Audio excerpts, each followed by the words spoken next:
Holidays-nale, adu namma GT Holidays da. GT Holidays, South India's #1 travel brand. You know you are special when you're with GT Holidays. Dharmapuri மாவட்டம் ஒகேனக்கல் காவிரி ஆற்றில் நீர்வரத்து வினாடிக்கு 20,000 கனஅடியாக அதிகரித்துள்ளது. இது குறித்த கூடுதல் தகவல்களை நமது செய்தியாளர் மாதையன் வழங்க கேட்கலாம்.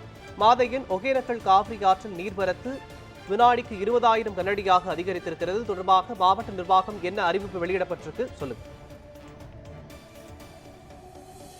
மோகன், மீண்டும் தென்மேற்கு பருவமழை துவங்கியதுனால கேரளா வயநாடுல கடந்த 3 மாதத்துக்கும் மேற்பட்ட நாட்களாகவே தொடர்ந்து கனமழை பெய்து வருகிறது. கர்நாடகா மாநிலத்தில் அமைந்துள்ள கிருஷ்ணசாகர் அணையும் கபினி அணையும் முழு கொள்ளளவு எட்டியுள்ளது. இதனால் கர்நாடக அரசு வரும் தண்ணீரானது அனைத்துமே உபரிநீராக திறக்கப்படுகிறது.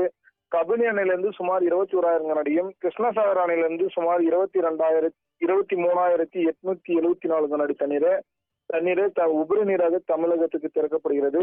சுமார் 44,874 கனஅடி தண்ணீரை தற்போது தமிழகத்தில் திறக்கப்பட்ட தண்ணீர் நேற்று தமிழக எல்லையான பிலிகுண்டுக்கு படிப்படியாக நேற்று மாலை முதலே அதிகரித்துள்ளது. நேற்று மாலை தமிழக எல்லையான பிலிகுண்டுக்கு 16,000 கனஅடியாக இருந்த நீர்வரத்து இன்று காலை நிலவரப்படி வினாடிக்கு 20,000 கனஅடியாக அதிகரித்துள்ளது. அதே போல தமிழக எல்லையான அஞ்செட்டி, கேரெட்டி, நாட்ராப்பாளையம், ஒகேனக்கல் வனப்பகுதியிலும் தொடர்ந்து கனமழை பெய்து வருவதால மேலும் நீர்வரத்து அதிகரிக்கும் என்று எதிர்பார்க்கப்படுகிறது.